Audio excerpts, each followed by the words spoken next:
Magandang araw po, mga kaibigan. Welcome po sa Kalil TV. Atin pong tunghayan ang aking kwento na pinamagatang Bihag ng Bilyonaryo. Pero kung bago ka pa lang sa aking channel, paki-like po ng aking video, paki-click po ng subscribe button gayon din ang bell icon para lagi kayong updated sa mga paparating ko pang uploads.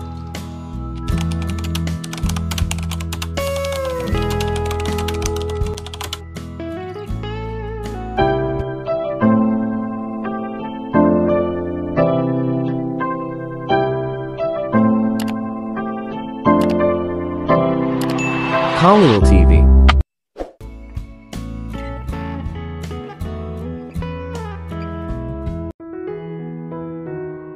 Part 6. Nagniningning ang mga mata ni Tali sa pananabik habang tumatakbo si Lucas sa buong bayan. Ilang taon na mula nang siya ay nasa Verde Island, at halatang marami ang nagbago. Gayunpaman, hindi niya alintana kung gaano kabilis dumaan ang mga gusali at tampok sa nagliliyab na blur habang nagmamaneho si Lucas. Parang nagmamadali siya, pero sa totoo lang, nagawa niya lang iyon dahil nagustuhan niya kung paano kumikinang ang mga mata nito nang umakyat siya sa isang notch sa bilis. Ang kotse ay madalas na dumudulas kapag naaanod sa mga kanto, at sa halip na sumigaw tulad ng karamihan sa mga kababaihan, si Tali ay sumisigaw lamang habang siya ay nakahawak sa kanyang upuan para sa suporta, na para bang siya ay nakasakay. Nagustuhan ni Lucas ang bagong tingin sa kanya, dahil medyo nasusuka siya sa malungkot nitong mga mata nitong mga nakaraang araw. Alam din niyang siya ang dahilan ng kanyang kalungkutan, kaya ang pagsakay sa kotse na ito na nagbibigay sa kanya ng kagalakan ang nagpasaya sa kanya. Halos madismaya siya nang makita ang airport. Nakita na niya ang kanyang jet na naghihintay din sa kanya. Pero naisip niya, kung mahal na mahal niya ang kotse, hindi ba niya mas magugustuhan ang jet? Ang mismong pag-iisip na ito ay nagbigay daan sa isang mapang-uyam na ngiti sa kanyang mga labi, habang mabilis niyang inilibot ang kanyang mga mata sa kinauupuan niya. Nasa Cloud9 pa rin siya habang bumagal ang takbo nito, at medyo halata na rin sa kanya na nakarating na sila sa kanilang destinasyon. Basta sa ngayon, Lucas, that was fantastic, tumawa siya habang tinatanggal ang kanyang seatbelt, tuluyang nakakalimutan na dapat, nagalit siya sa kanya sa lahat ng ginawa nito sa kanya. Yes. Gusto mo bang mag-drive pa uwi kapag nakabalik na tayo? Lalong nagningning ang mga mata niya dito, at iniwasan pa niyang tinawag niya ang bahay niya na tahanan, na tinutukoy na tahanan niya rin. Hahayaan mo ba akong gawin yun? Tanong ni Tali sa sobrang excitement. Oo naman. Basta nasa labas tayo ng bayan, bibigyan kita ng ikot. Umiti ito sa kanya habang nag-mini victory dance. Naisip din ito ang kanyang planong pagtakas kapag dumating sila sa Negros Occidental. Talagang handa ba siyang magbigay ng pagkakataong makita ang kanyang pamilya ng mas maaga, para lamang sa pagmamaneho sa mamahaling sasakyang ito? Hindi siguro. Ngunit kung siya ay mabibigo sa pagtakas muli, hindi siya magdadalawang isip na tanggapin ang alok. Sabay-sabay silang bumaba sa sasakyan, habang hinahampas ng simoy ng hangin sa baybayin ang kanyang mga kulot. Sa kabutihang palad, matagumpay na nahila ni Lucas ang kanyang buhok sa isang mataas na puff, kaya nawala ito sa kanyang mukha at mga mata. Inalok niya ang kanyang kamay pagkatapos kunin ang dalawa nilang duffel bag kasama ang isa. Isang matapang na hakbang para sa kanya, isinasaalang-alang na hindi sila nagkakasundo hanggang sa sumakay sila sa kotse. Tinitigan niya ng kakaiba ang kamay niya gaya ng lahat ng emosyong pinipigilan ng kanyang excitement ay nagsimulang muling lumabas. Habang lumilingon siya sa paligid, napagtanto niya na walang paraan para makatakas siya dito at makalayo. Ang bahagi ng paliparan ay masyadong walang laman, at tila malayo sa mga terminal. Parang si Lucas mismo ang naglinis sa lugar, partikular para sa flight boarding na ito. Little did she know na siya pala talaga. Kaya kong kumuha ng sarili kong bag, mahinang wika niya. Hindi niya pinansin ang kabog ng dibdib sa pagtanggi nito sa kamay niya. Alam niya na ito ay isang long shot pagkatapos ng lahat. Nagpasya din siyang sundin ang hiling nito at ibinigay ang bag. Alam niya kung gaano katigas ang ulo niya. Oh crap, Pagmumura niya, napatayo sa kanyang paglalakad nang may maalala siya. Ano ito? Bakas sa mukha ni Lucas ang pag-aalala nang makita ang pagkabigo nito. Naiwan ko ang ibig kong sabihin ay ang laptop na ibinigay mo sa akin, kailangan ko. Lalong kumunot ang noo niya, naalala niya na siya ay nakatuon sa paggawa ng kanyang pang-araw-araw na mga tala. Tuldok. Natahimik si Lucas doon, na para bang sinasabing hindi ito big deal. Huwag mag-alala. Kukuha ako ng isa kapag nasa San Enrique na tayo. Hindi mo kailangang mag-alala, Tali. Sabi ko sa'yo ibibigay ko lahat ng gusto mo. Tinitigan siya nito na para bang baliw. Bibilhan mo ako ng laptop for 3 days. At pagbalik natin dito, kung babalik tayo dito, magkakaroon ako ng 2 sa hindi malamang dahilan. Oo. Napaatras siya, hindi niya masyadong naintindihan ang reaksyon niya. Problema ba yon? Masyado kang maraming pera para sa ikabubuti mo. Ang tanging nasabi nito habang lumalagpas sa kanya at patungo sa jet. Bahagya siyang tumawa bago sumunod sa likuran niya. Napakaganda niya sa kanyang floral dress na sumasayaw sa simoy ng hangin habang umaakyat sa hagdan. Magiging perfect match siya para kay Lucas. Siya ay nag-navigate ng natural na para bang siya ay ginawa para sa kanya at sa kanyang uri ng pamumuhay. Pagkapasok nila sa loob, muling naiwan si Tali na nakatulala. Hindi pa siya nakapasok sa loob ng private jet. Sa katunayan, ang tanging pagkakataon na nakasakay siya sa eroplano ay noong siya ay 8 taong gulang at lilipat sa Manila. Kahit noon pa man, ang regular class seat na nakuha niya ay hindi kalahating kasing ganda at ganda nito.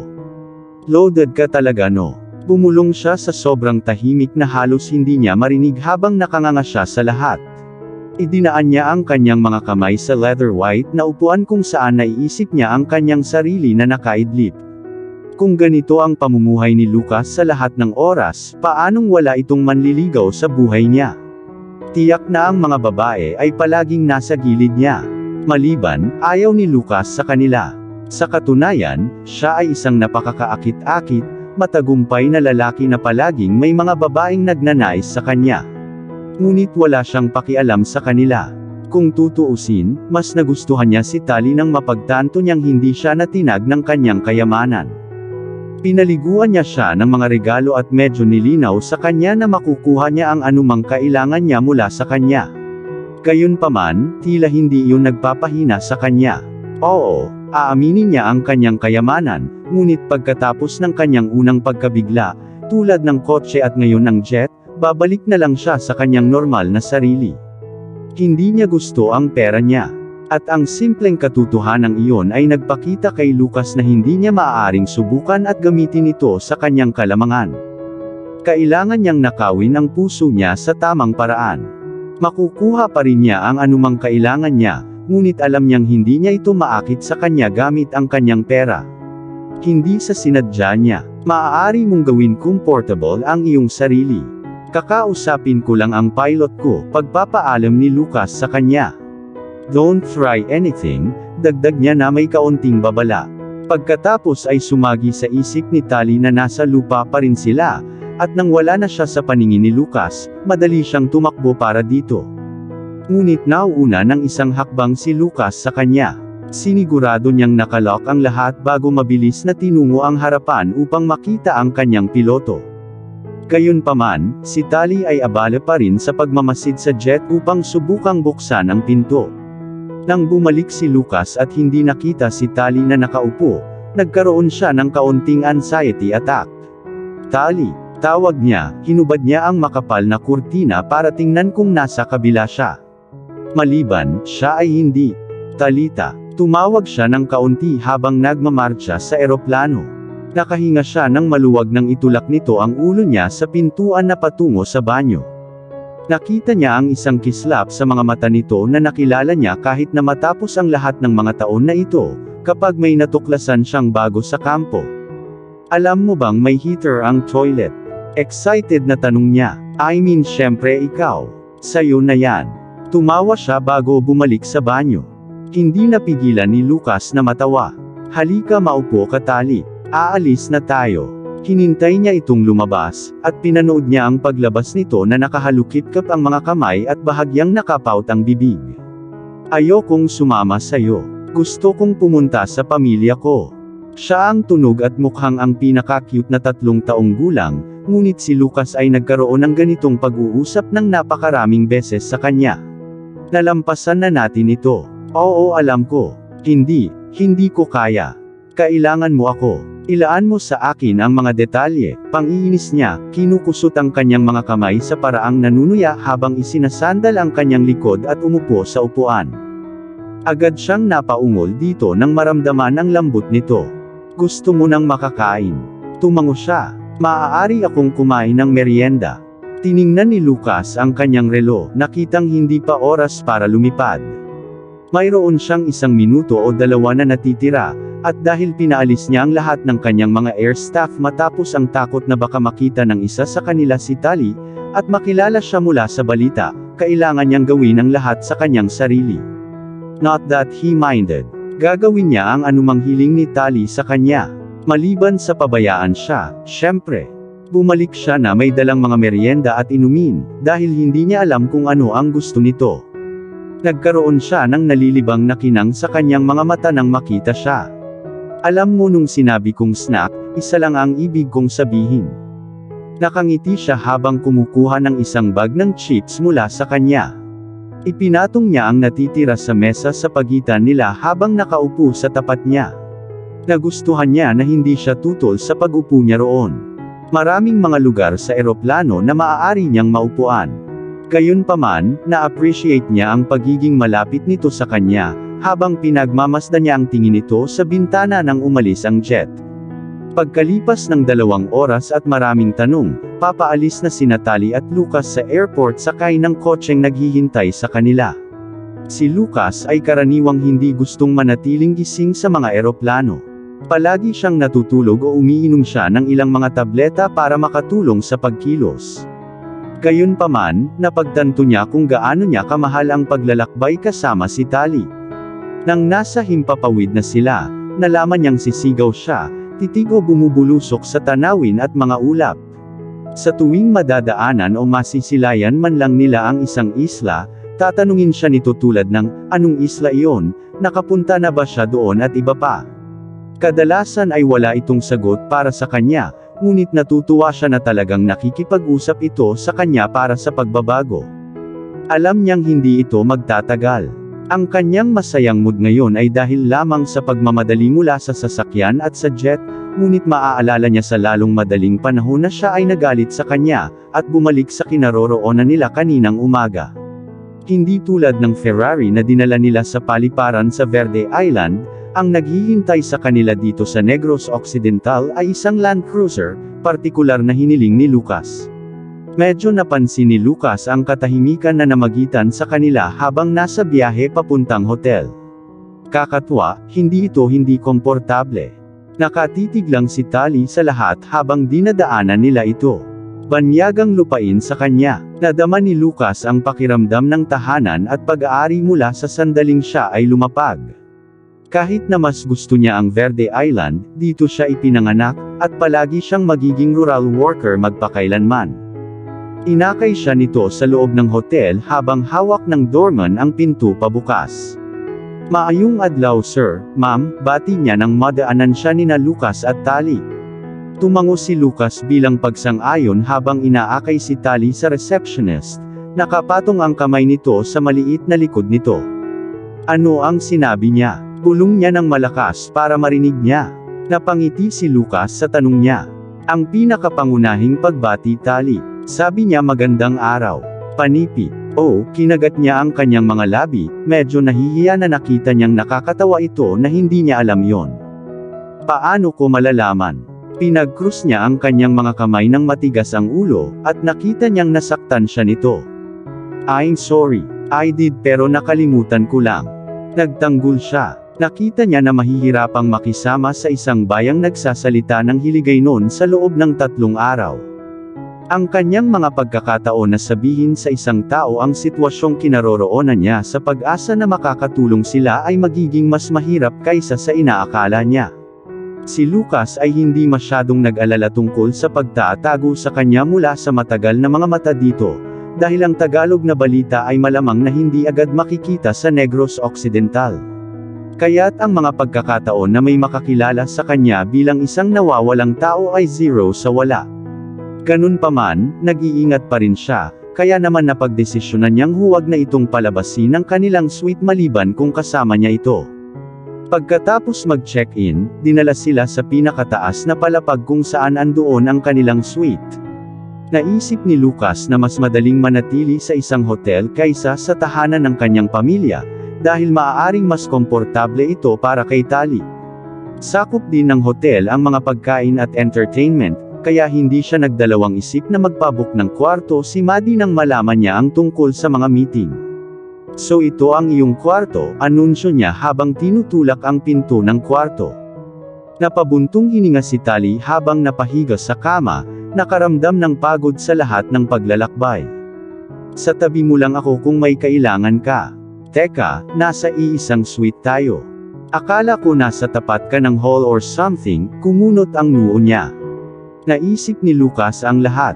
So makakatakas ka. Nanunukso siyang ngumisi, habang nakatitig ito sa kanya.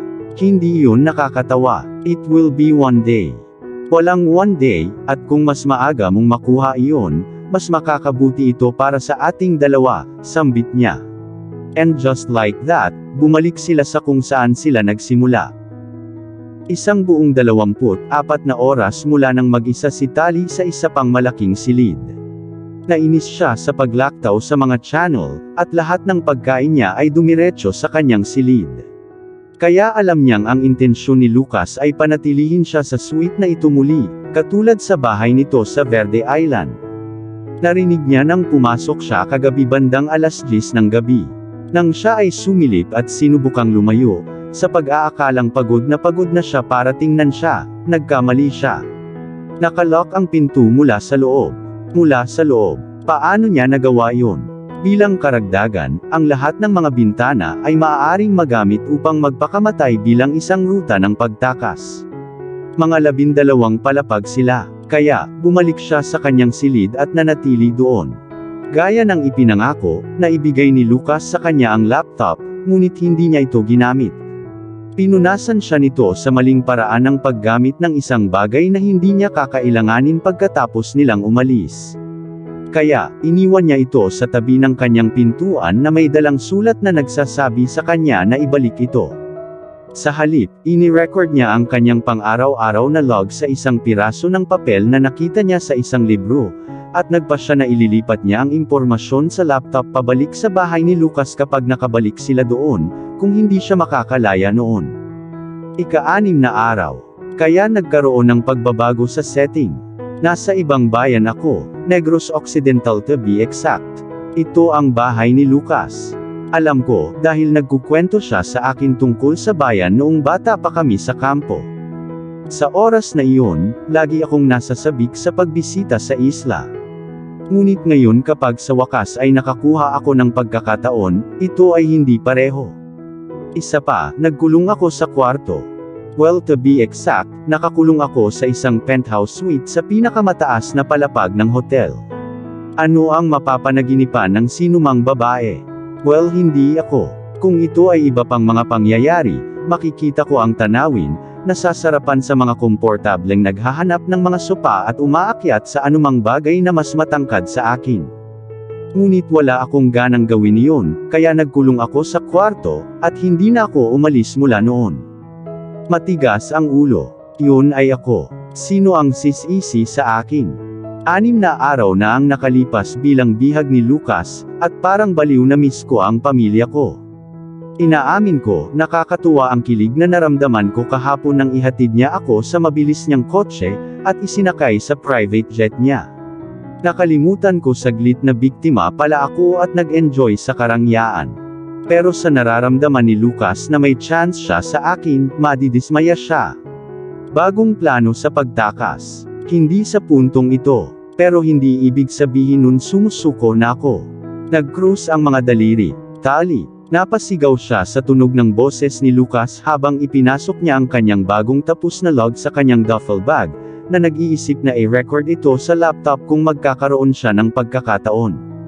Kinuha niya ang remote ng TV at binuksan ito na para bang kanina pa niya ito pinapanood habang tinutulak ni Lucas ang pinto.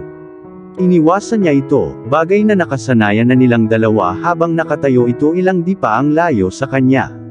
Tumikim siya, na parang humihingi ng atensyon sa kanya, ngunit nanatili siyang nakatutok sa mga fictional na karakter. Bakit ka nakakulong dito ng ganito? Ang view mula sa penthouse ay kahanga-hanga. Kita mo ang buong bayan hanggang sa dalampasigan mula dito. Iniwasan niya ito, pasimpleng inilipat ang TV sa ibang channel na parang hindi nagsasalita.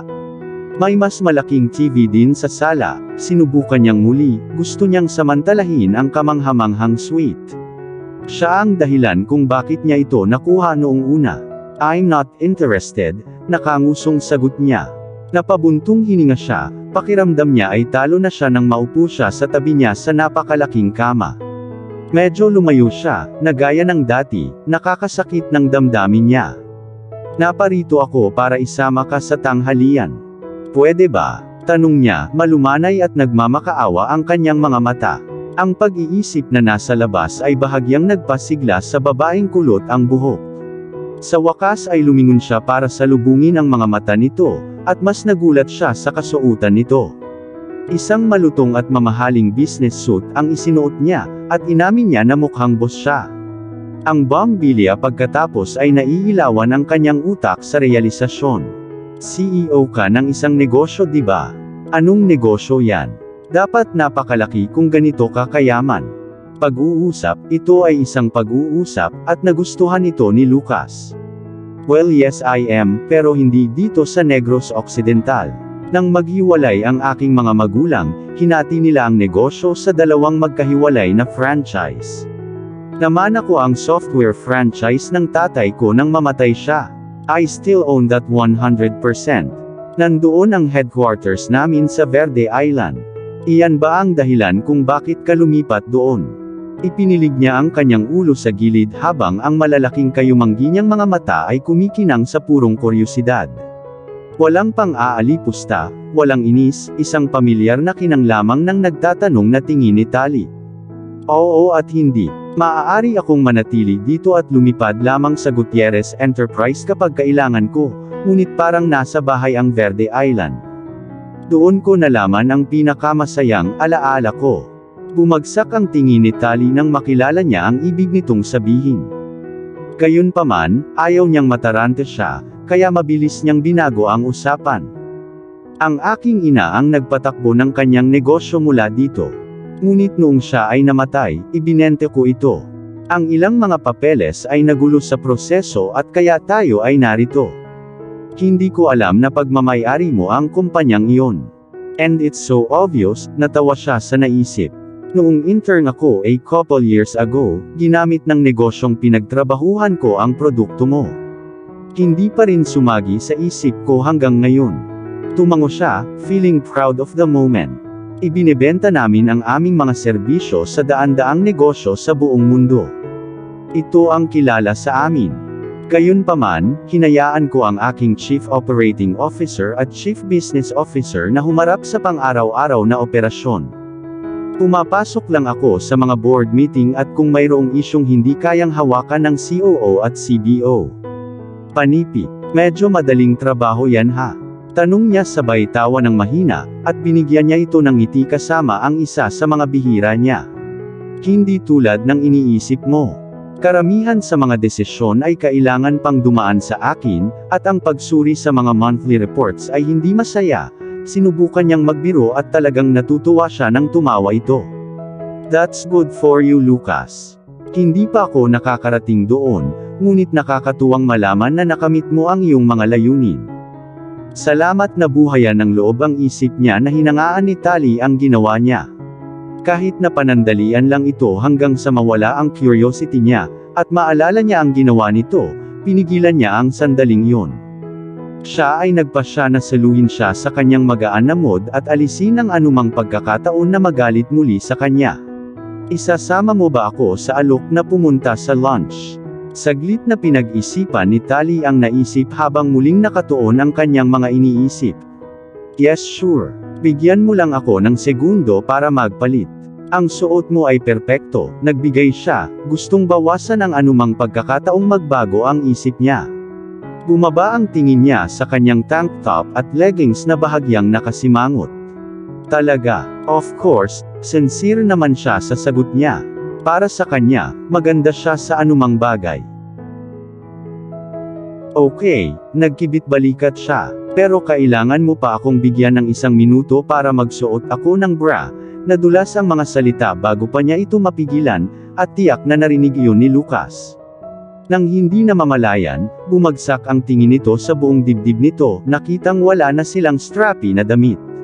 Tiyak na naapektuhan ng kanyang titig si Tali, dahil tumigas ang mga usbong nito sa ilalim ng manipis na tela, bagay na hindi napapansin ni Lucas. Huminto ang kanyang hininga at bumigat ang kanyang hininga, at pareho silang natigilan ng magtama ang mga mata nila. Noon pa man ay kinikilala na ni Lucas ang kanyang pagkababae, ngunit ang pagiging ganito kalapit sa kanya ay halos nakakabaliw, lalo na kapag ganoon ang tingin nito sa kanya. Si Tali ang unang nawala ng ulirat, at si Lucas ay tumalon sa kanyang mga paanang mas mabilis kaysa sa flash mismo. Gagawin ko lang. Yeah. Tapos na siya habang nawala siya sa bathroom. Ano ba kasi ang nangyari? At dito na po, nagtatapos ang part 6 ng ating kwento. Sabay-sabay po natin abangan ang susunod na kabanata. Paki-support rin po ng mga kwentong pag-ibig ni Dion Channel TV at Deborah Stories, ang aming munting channel. Maraming salamat po. God bless and stay safe.